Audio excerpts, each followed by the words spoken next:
오늘 우리에게 주시는 하나님의 말씀은 창세기 22장 1절에서 14절까지 말씀입니다. 그 일 후에 하나님이 아브라함을 시험하시려고 그를 부르시되 아브라함아 하시니 그가 이르되 내가 여기 있나이다.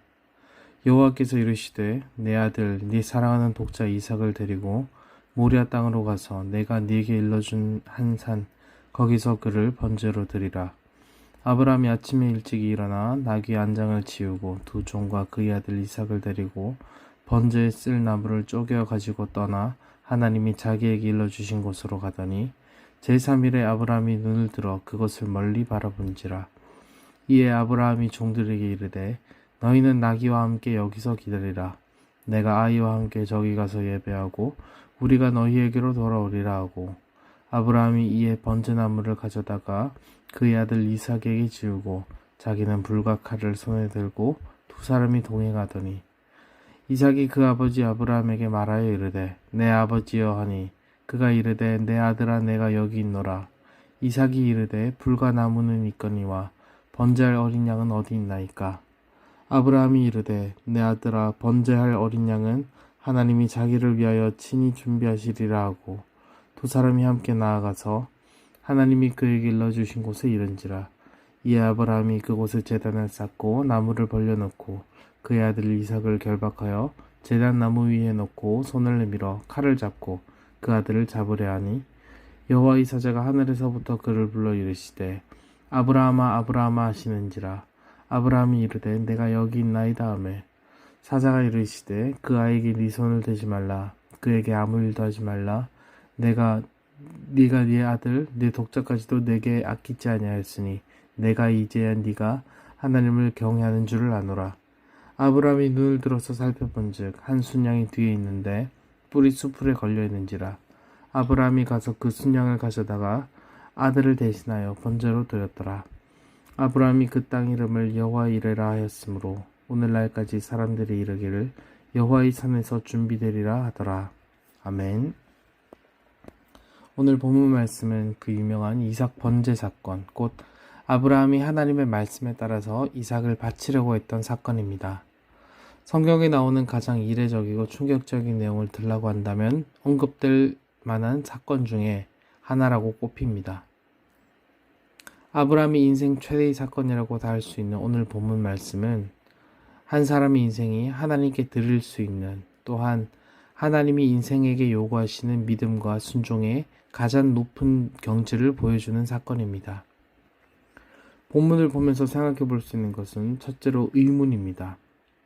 무슨 의문이냐면, 전지하신 하나님께서 왜 새삼스럽게 아브라함의 믿음을 시험하시냐는 겁니다. 1절을 보시면 시험하다라는 말씀이 나옵니다. 시험하다라는 말은 알아본다 혹은 입증해 본다라는 의미가 있습니다. 그러니까 여기서 시험하다는 말은 유혹하며 심중을 흔들고자 하는 의도가 아니라는 것입니다. 여기서 우리는 하나님께서 아브라함을 시험하신 의도가 이삭을 죽이는 데 있지 않다는 것을 알게 됩니다. 대신에 성경은 하나님께서 사람의 믿음을 반드시 시험대에 올린다고 말씀하죠. 학생이건 어른이건 시험대에 오를 때를 기다리고 시험의 때를 반기는 경우는 거의 없습니다. 시험이란 검증의 자리요, 입증의 자리이기 때문에 늘 두렵습니다. 하나님은 그러나 우리의 믿음을 달아보십니다. 이것은 하나님이 인생을 괴롭게 하려는 것에 있는 것이 아니라 연단하시는데 그 목적이 있음을 우리는 알아야 합니다. 연단을 통해서 하나님을 더 깊이 알라는 것에 그 의도가 있다는 것을 잊지 말아야 합니다. 지금껏 아브라함은 하나님께 많은 시험을 받았습니다. 크게 4가지 시험을 받았죠. 첫째로 본토 친척 아버지의 집을 떠나려고 하는 부르심입니다. 둘째로 조카 롯과 헤어지게 되는 시험입니다. 셋째, 이스마엘과 관련된 시험입니다. 마지막으로는 오늘 본문에 이삭을 바치라 하는 사건이죠. 이 4가지 시험을 통해서 아브라함이 겪게 될 것들을 살펴보노라면, 이 4가지 사건을 통해서 아브라함의 믿음은 더욱더 굳건해졌고 위기에 견뎌낼 수 있는 진짜 영적인 실력을 얻게 되었습니다. 이 시험은 결국 아브라함을 더욱더 믿음의 사람으로 단련시켜 주었다라는 것입니다. 사랑하는 여러분, 우리가 오늘 기도로 찾아뵙는 하나님께서는 우리의 믿음을 언제나 살펴보시는 하나님이신 줄 믿습니다. 시험은 괴롭습니다. 피하고 싶습니다. 그러나 하나님은 시험을 통하여 우리를 반드시 하나님이 원하시는 수준에까지 만들어 가시는 줄을 믿습니다. 우리가 시험을 만날 때 의아해 할 수 있습니다. 그러나 아브라함은 내가 여기 있나이다 라고 하나님께 응답했습니다. 내게 찾아오는 순간이 하나님의 시험이라는 혹은 연단이라는 확신이 드신다면 그것으로 오히려 하나님께 감사할 수 있는 저와 여러분이 되시길 소원합니다. 왜냐하면 주님께로부터 오는 시험은 그 시험을 감당할 수 있는 자들에게 주시는 하나님의 복인 줄로 믿기 때문입니다. 오늘 이 은혜가 저 여러분들께 있기를 간절히 소원합니다. 두 번째는 사람이 어떻게 하나님을 가장 영화롭게 할 수 있는가를 알 수 있다는 겁니다. 아브라함은 말도 안 되는 하나님의 명령 가운데 오직 순종합니다. 성경은 아브라함의 심경에 주목하는 대신에 하나님의 말씀에 즉각적으로 반응하고 묵묵히 순종하는 아브라함에 대해 주목합니다. 예, 제가 여기 있습니다. 그리고 아브라함이 다음날 아침 일찍 일어나서 즉각적으로 떠났다라는 이런 증언들은 묵묵히 순종한, 그리고 즉각적으로 순종한, 신속하게 순종한 아브라함의 모습을 알 수 있게 해줍니다. 아시다시피 인간은 하나님을 영화롭게 하기 위해 지음받았습니다. 그러나 최초 인간은 하나님의 말씀을 지키는 것에 실패했습니다. 한 가지를 제외한 모든 것이 다 허용되었지만 인간은 실패했습니다. 그런데 오늘 아브라함은 아담과 하와보다 더 어려운 일을 부여받습니다. 그들 맨 처음 최초 인간들에게는 한 가지만 허용되지 않았다면 오늘 아브라함에게는 한 가지만 피할 수 있다면 하는 일을 꼭 해내야 하는 일이 주어졌다는 것이죠. 그러나 아브라함은 그 하나님의 말씀에 주저함이 없습니다. 하나님의 말씀에 대한 즉각적인 순종을 통해서 아브라함은 후세들에게 어떻게 하나님을 가장 영화롭게 할 수 있는지를 보여주었습니다. 또 아브라함은 하나님의 명령을 협박이라고 여기지 않았습니다. 오늘 본문은 아브라함의 위대한 믿음의 증언에 대해 설명합니다. 길을 떠난 지 3일이 되던 날 종들에게 명령하는 아브라함의 모습과 이삭의 질문에 대한 아브라함의 대답을 통해서 우리는 그것을 발견합니다. 아브라함은 그가 하나님께 응답한 대로 전능하신 하나님, 엘로힘이라고 오늘 하나님께 응답하고 고백합니다. 아브라함은 하나님에 대한 분명한 고백 가운데 서 있었던 사람입니다. 하나님이 어떠한 분이신지를 기억하는 믿음이 있었기 때문에 그는 그 믿음으로 하나님을 영화롭게 할 수 있었습니다. 또 그 믿음에 대한 응답을 하나님께로부터 받았습니다. 그가 믿음으로 고백한 모든 것들은 하나님께서 모두 동일하게 응답해 주셨습니다. 이러한 아브라함의 모습을 통해서 하나님은 아브라함의 믿음을 이렇게 평가하십니다. 네가 나를 무엇보다도 경외하는구나. 이것은 궁극적으로 아브라함의 승리이지만 더 정확히는 아브라함을 택하시고 연단시킨 하나님의 승리입니다.